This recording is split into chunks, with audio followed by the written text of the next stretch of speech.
Olá, paz do Senhor, que bom! Hoje nós já estamos na nossa sexta lição e para mim é um privilégio muito grande estar aqui com todos os irmãos e todas as irmãs.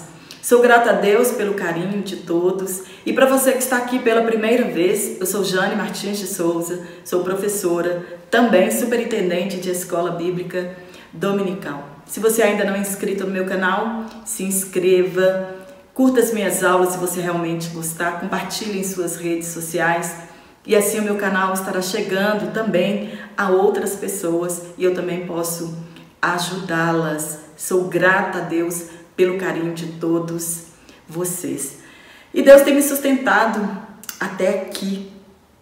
Nas outras aulas eu não quis contar para os irmãos não ficarem preocupados comigo, mas eu também tive o Covid-19 e quero contar aqui, externar minha gratidão a Deus pelo cuidado dele e pelas orações que os irmãos têm feito a meu favor, e nós sabemos que é a oração que sustenta uns aos outros. Então eu já quero agradecer a oração. Eu não tive um caso muito grave, graças a Deus. Meu marido também teve contato com o Covid-19, mas também está bem, graças a Deus. Tomamos sim o remédio, a cloroquina, o azitromicina e também o ivermectina, que a gente fez esse tratamento, e graças a Deus eu estou bem, para a glória de Deus. Não deixei de gravar nenhuma das minhas aulas, Deus me sustentou durante todo este período e eu sou grata a Deus por tudo, pelo privilégio de estar aqui conversando com os irmãos, compartilhando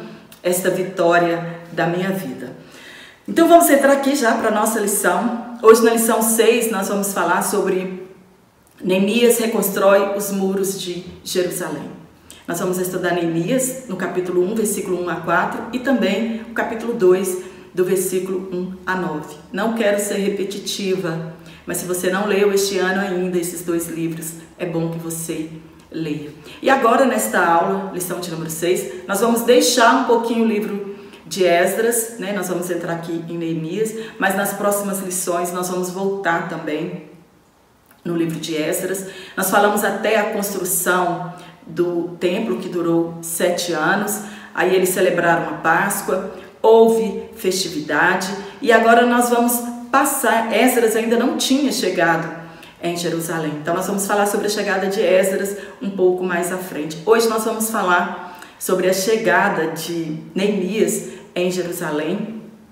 Ele chega em Jerusalém 12 anos depois que Esdras já estava em Jerusalém. Então hoje nós vamos falar sobre a reconstrução dos muros, como se deu esse despertamento ao longo do tempo.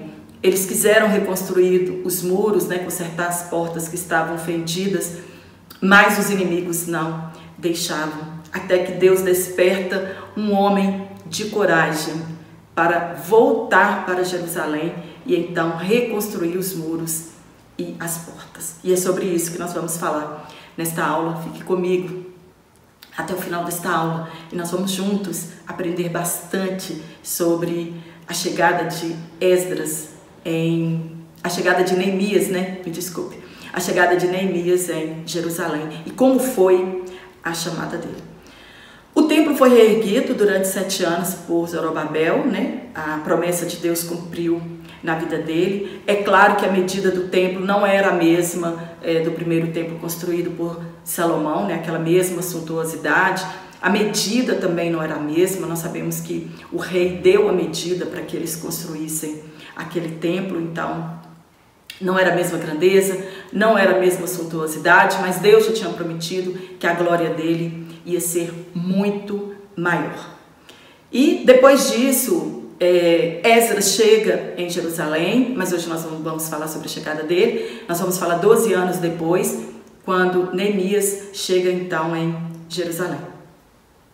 Claro que os reis não iam bancar aquela construção tão cara, tão magnífica, mas por eles terem sido despertados por Deus, Deus escolheu homens, reis, para que aquele templo fosse reconstruído.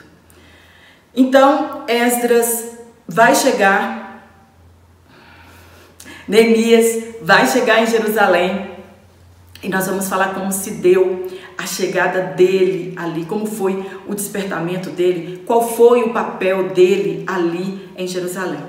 O livro de Neemias, ele continua a história do povo exilado que tinham voltado para Jerusalém. Nós sabemos que a primeira leva, que foi com Zorobabel, foram 50 mil judeus que regressaram. Depois, com Esdras, 1.500 pessoas voltaram com ele, e agora Neemias também, algumas pessoas voltam com ele. Então nós vamos falar sobre esse regresso do cativeiro babilônico. Nessa lição nós falaremos da reconstrução dos muros de Jerusalém, né, que por vezes os inimigos quiseram destruí-los. Quando eles tentavam reerguer, os inimigos colocavam fogo, não permitiram que eles fossem, e os judeus sabiam que uma cidade sem muros era uma grande humilhação para o povo. A cidade estava, na verdade, desprotegida. Ela podia ser invadida facilmente, ela podia ser saqueada, as pessoas eram mortas, as mulheres eram forçadas, né? Tudo que eles produziam era roubado pelos seus inimigos. Então, o opróbrio sobre Israel estava grande demais. Uma cidade que não era fortificada com muros, era uma cidade humilhada pelos inimigos que estavam à sua volta. No primeiro tópico, Deus responde às orações de Neemias. Nós já falamos sobre o cativeiro do povo judeu, que eles sempre foram cativos. Mesmo sendo liberados pelos reis para voltarem para Jerusalém, eles não deixaram de ser cativos, né? A única observação que os reis fizeram é que eles não pagassem impostos, né, para os povos, para que eles construíssem rapidamente, com recurso próprio também, o templo, os muros de Jerusalém. Então, como que Neemias ficou sabendo dos acontecimentos? Quando nós vamos na história dos Hebreus, né, de Flávio José, que é um grande historiador também judeu, ele fala que muitas pessoas visitavam Susa, né, viam judeus de Jerusalém e visitavam em Susa, e que sempre Neemias ele pedia informação a respeito do povo. Mas a pessoa que de fato, né, mudou o pensamento dele, a história dele, nós sabemos que ele foi despertado pelo Espírito de Deus, foi o seu irmão Hanani, que morava lá em Jerusalém e voltou a Susa e contou para ele tudo o que estava acontecendo em Jerusalém. E a Bíblia diz que então Neemias começa a chorar, a se lamentar diante de Deus por causa da situação do seu povo, de humilhação que estavam lá em Jerusalém. E Susa é o mesmo lugar onde aconteceu a história da rainha Esther, e lá em Susa era tipo a casa de inverno dos reis, né? Hoje as pessoas têm casa de praia, os reis tinham casa de inverno, né? Eles sempre mudavam de lugar, como Acabe tinha construído um outro lugar também para ele passar férias ou inverno, e Neemias ele era copeiro deste rei. E ele fica sabendo então da situação terrível que o povo de Jerusalém estava vivendo, de humilhação, né? Vexatória, do opróbrio que estava sobre eles, né? Eles estavam sendo motivo de zombaria das outras pessoas. E a situação, a posição que Hanani deu para ele, ou Anani deu para ele, foi que os muros estavam fendidos, que as portas tinham sido queimadas a fogo. Então ele se comoveu com os fatos e chorou na presença de Deus. Ele se humilhou na presença de Deus. Nós já aprendemos que sempre que nós precisamos de algo, que nós desejamos fazer algo na obra de Deus, o inimigo ele se levanta, e que nós devemos confiar que Deus sempre nos dará o escape. Mas primeiro precisamos nos humilhar diante de Deus e buscar a direção de Deus. É isso que Neemias nos ensina. Quando ele ficou sabendo da situação de Jerusalém, ele foi buscar socorro de quem pode fazer. Ele foi para a oração, chorar e humilhar diante de Deus. E nós precisamos fazer isso também, porque nós sabemos que Deus sempre nos dará o escape, Ele sempre nos dará força para nós prosseguirmos. Ele sempre nos dará coragem para nós não temermos, né, as investidas do inimigo. Pois a palavra de Deus diz que Deus Ele não nos deu um espírito de medo, de covardia, mas Ele nos deu um espírito de coragem, de ousadia. Está em 2 Timóteo capítulo 1, versículo 7. Então nós devemos confiar no Todo-Poderoso, assim como fez Neemias. Nós somos desafiados todos os dias neste ministério do ensino na obra de Deus. Muitos desistem, infelizmente, mas nós devemos crer que recebemos força e coragem do nosso Deus todos os dias para continuarmos. Nós sabemos que o ministério do ensino não é um ministério fácil. Ele exige de nós. Então nós precisamos buscar capacitação que vem do alto, que vem de Deus, porque de nós mesmos nós não conseguimos, né? É um desafio muito grande para todos nós que temos esta chamada. Nós devemos renovar as nossas forças diariamente. E aí nós não nos cansaremos. Está em Isaías 40, no versículo 31. Quem despertou a Neemias? O próprio Deus. Isso não partiu dele. Ele vivia em um palácio, servia diretamente ao rei, era o copeiro-mor, homem de confiança do rei. O rei não provava comida e nem bebida nenhuma antes que este copeiro provasse para ele. Ele vivia uma vida de luxo e conforto diariamente. Somente o Espírito Santo pode tirar uma pessoa da sua zona de conforto e nos despertar para a sua grande obra e para nós partirmos, né, para o campo de batalha. O que acontece com muitos de nós hoje? Nós não queremos enfrentar escola bíblica dominical os domingos pela manhã, no frio, nem na chuva, nem no calor, né? Muitas pessoas dizem, só tem um domingo para descansar e não frequentam a escola bíblica dominical. Outras pessoas não têm compromisso com cultos ao ar livre, não têm compromisso com culto na cadeia, não têm compromisso com entrega de um folheto, não têm compromisso em falar a palavra de Deus, porque sair da nossa zona de conforto, nós realmente precisamos de um despertamento espiritual. Nós precisamos, né, ser cheios, né, iluminados e capacitados pelo Espírito Santo de Deus para nós sairmos da nossa zona de conforto. E foi isso que aconteceu com Neemias naquele tempo, né? Ele se angustiou muito com a situação do seu povo e com a situação de Jerusalém. Neemias, ele podia ter pensado, e daí? O problema não é meu? Estou a 1.100 quilômetros de distância, não posso fazer nada. Eu preciso ficar aqui servindo ao rei. Deus, ele procura pessoas dispostas a lutar pela causa do rei. Nós devemos ter o mesmo sentimento que houve em Neemias. Tristeza por ver a obra de Deus de qualquer maneira e lutarmos pela causa do Evangelho. Mas precisamos ser despertados. E Neemias, ele foi de imediato, angustiou, chorou, soube da notícia e de imediato ele foi procurar o rei? Não. Neemias, ele foi orar. A Bíblia diz que ele orou, se humilhou e jejuou durante quase 4 meses para que Deus despertasse o coração do rei e o liberasse para ele ir cumprir o que Deus tinha colocado em seu coração, reconstruir os muros de Jerusalém. Isso fala que fé e paciência andam juntas, né? Está em Hebreus capítulo 6, versículo 12. Ele fez isso para alcançar misericórdia diante do rei. Afinal de contas, eles eram cativos, né? Ele nasceu no cativeiro.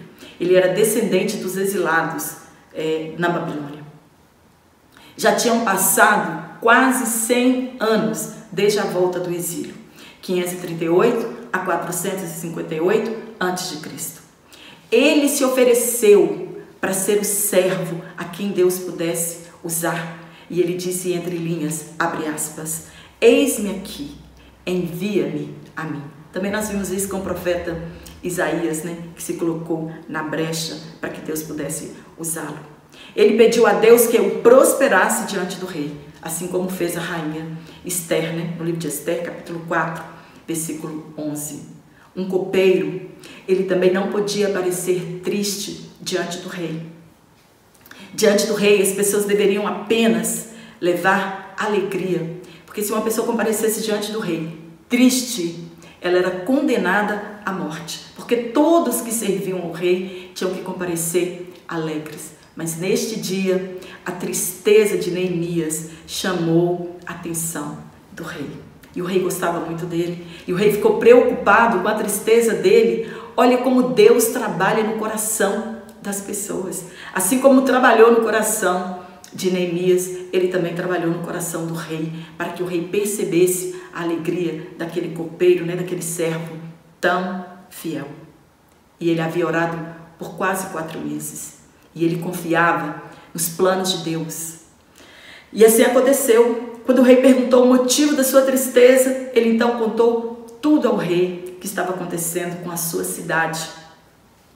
E Deus ouviu as orações dele, que ele pediu foi isso. O rei lhe concedeu autorização, ele já tinha um plano perfeito. Tudo que nós vamos fazer para a obra de Deus, nós precisamos já ter um plano perfeito, um caminho para seguir. Ele falou com o rei o tempo que ele precisaria, porque o rei queria saber quanto tempo que ele ia ficar e depois de quanto tempo ele ia voltar. Então ele contou tudo para o rei, apresentou um plano para o rei, de quanto de dinheiro eles iam precisar, deu a lista dos materiais. O rei lhe deu uma carta de salvo-conduto e a autoridade para segurar os materiais necessários para que ele atravessasse as fronteiras, porque na verdade ele era um cativo, ele poderia ser considerado um fugitivo. Chegou em Jerusalém 12 anos depois de Esdras, e diferente de Esdras, que chegou como um líder espiritual, Neemias chegou aqui como um grande líder político. Ele foi enviado para Jerusalém como governador. O mesmo Deus que despertou a Ciro, o mesmo Deus que despertou a Dario, foi o mesmo Deus que despertou o espírito de Artaxerxes, para que a cidade de Deus, Jerusalém, seja reconstruída. No tópico 2, Neemias chega a Jerusalém. Como foi a chegada dele? Neemias capítulo 2, versículo 7 ao 11. Neemias estava a 1.100 quilômetros de Jerusalém. Faria uma viagem que duraria perto de 3 meses. Olha o que é ser despertado por Deus, Nós não medimos distância nem dificuldades para fazermos a obra de Deus. Chegou ali como governador, ele tinha cartas que davam a ele autoridade e poder. Quanta sabedoria Deus deu a ele neste empreendimento. Nós precisamos buscar sabedoria que vem do alto. Se nós não temos sabedoria, nós podemos e precisamos e devemos pedir a Deus, porque tem sabedoria para nos dar. Está em Tiago, capítulo 1, versículo 5. Nós devemos traçar estratégias vinda de Deus e não fazermos nada de nós mesmos, Nós precisamos pedir orientação ao Espírito de Deus. Ele chegou, descansou por 3 dias, como Esdras fez também, e depois disso, à noite, com alguns amigos, sem contar nada a ninguém dos seus planos, fez uma pesquisa da área para saber o que deveria ser feito. Ele chegou cheio de ânimo, cheio de coragem, convoca a todos para mostrar a real situação dos muros e das portas. E o que ele encontra?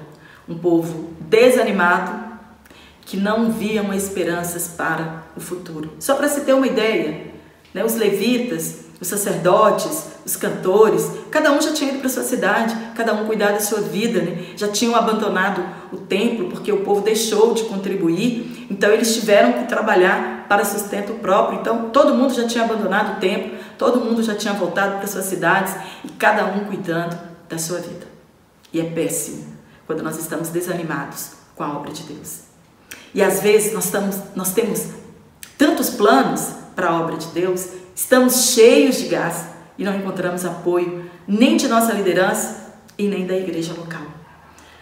Mas nem por isso nós devemos desanimar, Nós devemos orar e continuar crendo que Deus tem uma solução para nós. Ele tem uma porta aberta para nós. E quando Ele nos chama, Ele nos capacita e nos orienta. O que nós precisamos fazer é o mesmo que Esdras fez. Influenciar as pessoas com nossa coragem, com nosso desejo de fazer o melhor para Deus, né? Não as pessoas que estão desanimadas nos desanimar, não. Nós devemos encorajar as pessoas, nós devemos animar as pessoas, né? Animar os que estão desanimados. Ele contou até os planos dele, o que Deus tinha feito por ele, né? Como o rei abençoou, deu dinheiro para construir, madeira, né? Deu ele autoridade, e as pessoas então foram contagiadas por aquelas palavras de encorajamento. E é isso que nós precisamos fazer, encorajar uns aos outros. A situação deles, na verdade, era muito humilhante. Uma nação que outrora estava no seu apogeu, né? Nós conhecemos a história de Jerusalém, agora destruídos por causa dos seus pecados. Ele estimulou a todos a ter uma consciência da presença de Deus. Nós precisamos ter certeza de que Deus está ao nosso lado. Mesmo que a oposição se levanta, mesmo que as lutas venham, nós precisamos ter consciência de que Deus está conosco. E ele influenciou as pessoas a recuperar a autoestima. Mas não é porque Deus está conosco que provas não virão. Não é porque Deus está conosco que nós não sofreremos oposição na obra de Deus. Nem tudo vai dar certo porque Deus está conosco. Mas uma coisa é certa: Ele não nos deixa desistir e nem desanimar, mas prosseguirmos para o alvo. Neemias não ia se render facilmente contra os ataques. E a história, ela vai se repetir. Mas agora, com um líder cheio de coragem, cheio de autoridade, cheio de ânimo, né? Diferente de Zorobabel, que se entregou por causa da oposição e deixou que a obra ficasse parada durante 15 anos. O Neemias não. Ele tinha confiança de que Deus, a presença de Deus era real com eles, né? E o inimigo não iria parar aquela obra. No tópico 3, Neemias inicia o levantamento dos muros. Na obra de Deus, há serviço para todos. Neemias não chegou lá e disse: eu vou fazer tudo sozinho, eu não preciso de ninguém, não. Ele reuniu o povo todo para distribuir para cada um a sua parte, a sua cooperação na obra de Deus. E na obra de Deus, conosco também não é diferente. Eu não posso fazer todas as coisas. O nosso líder não pode fazer todas as coisas, né? Porque a carga, ela é muito pesada. Então, ela tem que ser distribuída para todos, né? Então, Neemias, ele não chegou lá desse jeito, não, com arrogância. Deus me mandou aqui, eu que vou reconstruir esta obra sozinho. Não, ele convocou todos para o serviço. A obra de Deus, ela não é feita por uma única pessoa. É com a participação de todos. O sumo sacerdote, Eliacibe, e os outros sacerdotes começaram o trabalho deles, né? Reformaram a porta das ovelhas e foi consagrada, recolocada no seu devido lugar. Também eles reconstruíram o muro até a Torre do 100. Agora, por que isso foi frisado aqui no livro de Esdras? Para mostrar que a liderança também trabalha e que eles são exemplos para o povo. Tem líder que ele não trabalha. Manda o povo para ar livre, manda o povo para a cadeia, manda o povo para a escola dominical e ele mesmo não faz. Manda o povo para o evangelismo e ele mesmo não faz nada. Está frisado de que a liderança, ela é exemplo para as outras pessoas. Como nós, professores, podemos cobrar pontualidade dos nossos alunos, presença dos nossos alunos, se você só vai no dia que você leciona? Se você é o último a chegar, se você não espera seus alunos chegarem, se você só vai no dia que você dá aula, nós precisamos ser exemplos. Como eu posso cobrar da minha classe leitura da Bíblia, se eu mesmo nunca li a Bíblia uma vez na minha vida? Se eu não tenho o hábito de ler a palavra de Deus? Então nós precisamos ser exemplo. Os líderes precisam ser exemplo a ser seguido pela igreja local. A liderança, ela também trabalha. Nós somos exemplos para o povo. No reino de Deus não há maior nem menor e nem trabalho baixo demais que um líder não possa fazer. Mas não é a igreja toda que entende isso. Todos precisam fazer a sua parte. Se cada um fizer a sua parte na obra de Deus, ela avança. O reino de Deus avança. A ordem não era para que cada um reformasse os muros e a porta que estavam em frente da sua casa. É cada um fazendo a sua parte. Mas nós lemos lá também que houve alguns nobres que não quiseram trabalhar. E aí, outros fizeram mais do que lhe foi pedido, porque tinham que trabalhar por aqueles que não queriam trabalhar. E assim é a obra de Deus. Nós vemos pessoas com muitos cargos. Mas por que fulano tem tantos cargos? Porque outras pessoas não querem fazer e a obra não pode parar. E quando alguém não faz a sua parte, ela sobra para outro grupo fazer. E foi assim que aconteceu lá. E claro que isso deve ter pesado para alguém, né? Para aquele grupo que ficou responsável do trabalho dos nobres. Eram 42 grupos divididos. Nenhuma classe foi poupada para o trabalho. Governantes trabalharam, líderes religiosos trabalharam, homens e mulheres, todos envolvidos com o reino de Deus. Ninguém pode ficar de fora. Quando os inimigos viram que eles estavam animados demais e já reconstruídos o muro, vieram outra vez tentando parar aquela obra. A primeira oposição enfrentada por Neemias foi zombaria, desprezo e intimidação. Está em Neemias capítulo 3 e também Neemias capítulo 2, versículo 19. Nós devemos ter consciência que por mais difícil que seja a obra de Deus, todos nós devemos estar engajados nela. Problemas virão, como foi com Israel, e no nosso caso, leis injustas, né, que nós estamos vendo. Hoje nós estamos vivendo quase que uma ditadura, né, querem silenciar as pessoas, e leis principalmente desfavoráveis à Igreja de Cristo. E nós já falamos que a desunião entre o povo de Deus é a pior barreira que nós devemos enfrentar. E lá eles foram unidos, não pararam o trabalho, foram encorajados. A autoestima deles tinham voltado. Surgiram problemas? Surgiram. Nós vamos falar, né? Não vamos entrar aqui porque nós vamos falar em outras lições sobre os problemas que tiveram. E nós não podemos ser desunidos, porque a desunião faz com que a obra de Deus, ela pare. Lá houve atrito entre pobres e ricos, né? E nós vamos falar isso na aula 8, então nós não vamos falar sobre isso hoje. E será que isso não acontece entre nós?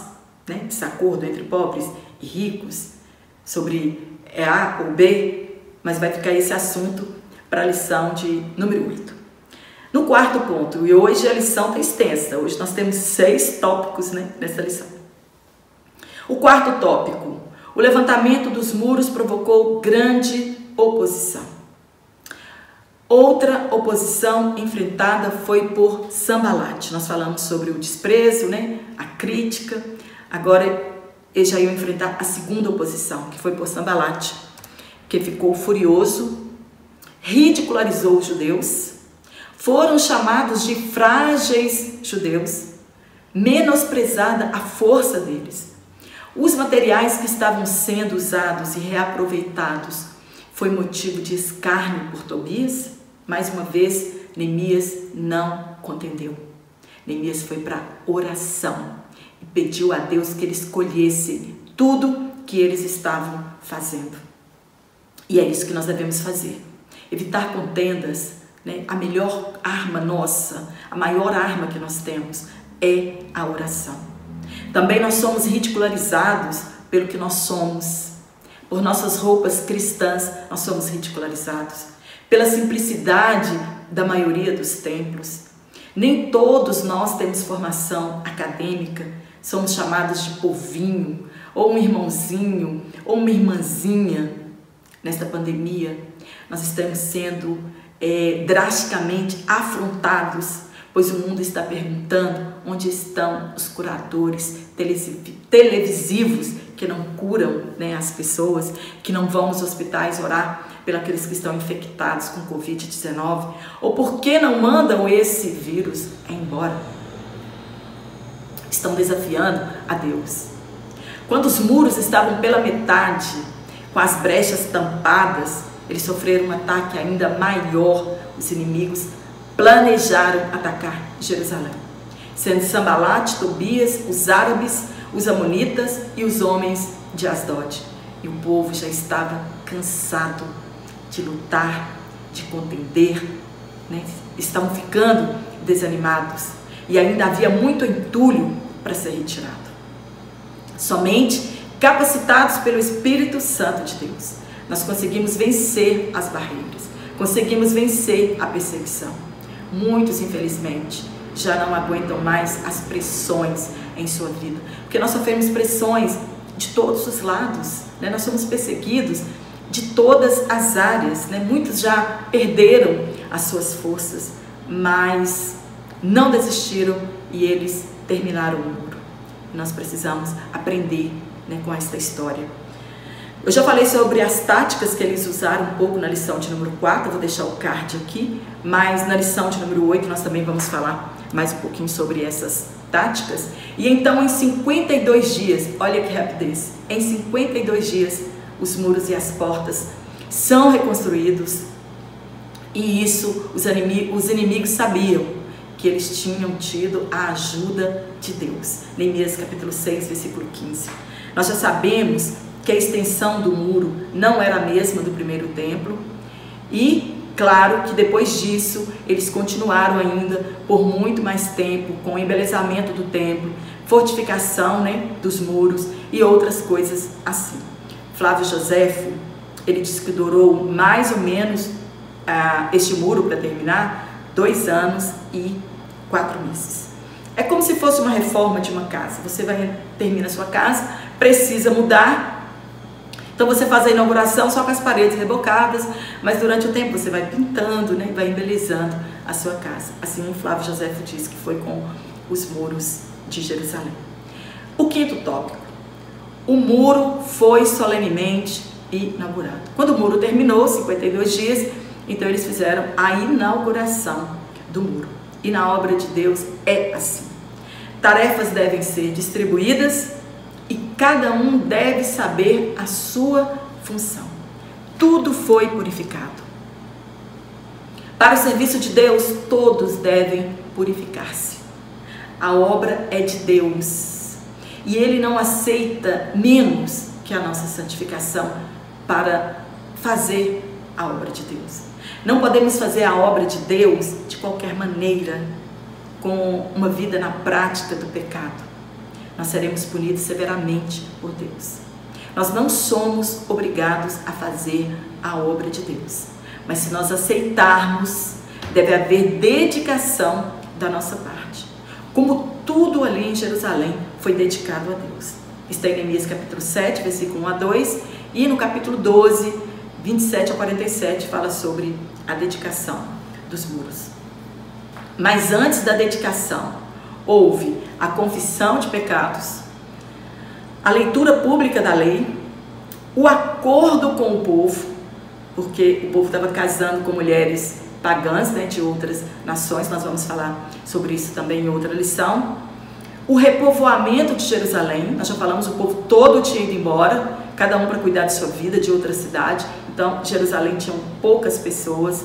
Aí ele fez um acordo, né, com o povo, e o retorno dos cantores, o retorno dos levitas, de onde moravam, para a celebração da dedicação dos muros.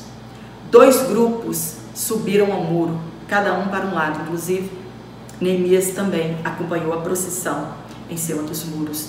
E houve louvores, ações de graças, e a alegria deles era tão grande, que os sons de alegria podiam ser ouvidos de longe. Neemias capítulo 12, versículo 27 ao 43.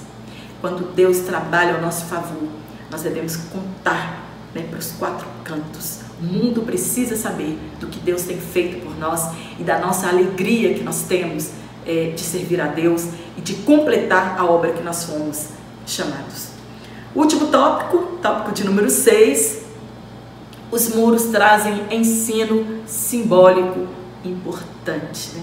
Eu achei lindo aqui essa simbologia que o comentarista fez nesta lição. Para Matteo Henry, os muros destruídos, eles simbolizam o estado desesperado do mundo que está à nossa volta. E aqui na lição, este mesmo muro, agora reformado, ele representa a nossa salvação.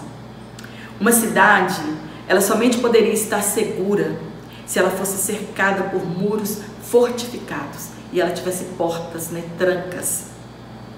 Senão, ela estava sujeita à destruição e à invasão dos inimigos. E aqui a gente vai ler que Neemias ele sugere um horário para que as portas da cidade sejam fechadas e que horas que elas fossem abertas. Elas podiam ser abertas só depois que o sol já tivesse se posto, colocado. Isso fala da nossa guarda, da nossa salvação, como nós devemos ser vigilantes com a nossa salvação, para nós não perdermos a nossa salvação. Assim é a nossa vida. Nossa segurança está na salvação preparada por Deus, por intermédio de Jesus Cristo. E por intermédio dele, nós somos colocados em um aprisco. E a salvação é uma linha tênue que nos separa do mundo, mas que nos livrará da condenação eterna. Nós somos salvos porque foi pago um alto preço por nós. A redenção custou o sangue precioso de Jesus Cristo. E a nossa salvação, ela nos separa do reino das trevas e nos traz para o reino da luz de Cristo. O inimigo de nossas almas, como os inimigos de Israel, querem destruir este muro que nos protege. Então nós devemos tomar cuidado, ser vigilantes, guardar a nossa salvação, para que o inimigo não mine este muro que nos protege da condenação eterna. E para isso nós devemos tomar posse da armadura de Deus, que está em Efésios capítulo 6, a partir do versículo 10. Nós precisamos ser vigilantes, perseverantes como os judeus foram e corajosos para enfrentar as investidas do maligno. Deus, ele não muda. E a única garantia de redenção que nós temos é aceitar o plano salvífico para a nossa salvação. Infelizmente, existem cristãos que querem viver nestes dois mundos, reino de Deus e reino das trevas. Vão à igreja por religiosidade, mas de fato estão querendo viver os prazeres do mundo. Os judeus estavam assim. Esqueciam facilmente as leis de Deus e logo adotavam um costume pagão. Prometemos em festividades que iremos mudar, mas tempos depois, olha nós no mesmo lugar. Esquecemos daquela aliança que nós fizemos em nossas festas e fazemos tudo que o mundo faz. Está em 2 Coríntios capítulo 6, versículo 14. Somos livres para servir a Deus ou não? Obedecer sua palavra ou não? Este muro, ele apenas nos protege e nos garante a vida eterna. Mas não existem portas que nos proíbam de fazer o que quisermos. Eu preciso começar mudar a minha casa espiritual. Assim, a salvação frutificará em nossas vidas e o Espírito Santo trabalhará na nossa salvação. Nós somos livres para escolher entre o céu e o inferno, comunhão com Deus ou não. Não podemos considerar os prazeres daqui melhores do que o prazer que teremos na eternidade com Cristo. Não poderemos ter dois senhores. Mateus capítulo 6, versículo 24. Ou vamos agradar um, ou vamos desagradar ao outro. A certeza que nós estamos salvos é quando oramos e pedimos a Deus que faça a sua vontade. Nós temos uma forte cidade, a quem Deus pôs a salvação por muro e antimuros. Está em Isaías capítulo 26, versículo 1. Amém? Espero ter te ajudado com este comentário. Se você realmente gostou deste comentário, dá um curtir nas minhas aulas para que ela chegue ao alcance de outras pessoas. Compartilhe em suas redes sociais, ative o sininho das notificações. Se você não está recebendo minhas aulas semanalmente, desative o sininho, depois ative novamente e você continua recebendo as minhas aulas todas as semanas. E eu quero mandar um abraço hoje à nossa querida irmã Hélia Martins, em Linhares, no Espírito Santo, pediu que eu mandasse um abraço para a igreja. Daí, então, tá aqui o meu abraço para a igreja em Linhares, no Espírito Santo. E também o nosso irmão Tônis Cortez, né, o Cortes, da AD Maraçás, em Belo Horizonte também, pediu para eu mandar um abraço. E tá aqui o meu abraço. Eu quero mandar um abraço para todos os irmãos, para você que tem comentado nas minhas aulas. Deus te abençoe grandemente. Não sei como retribuir o carinho de todos vocês, mas eu te aguardo aqui na nossa próxima aula, se Deus assim nos permitir então.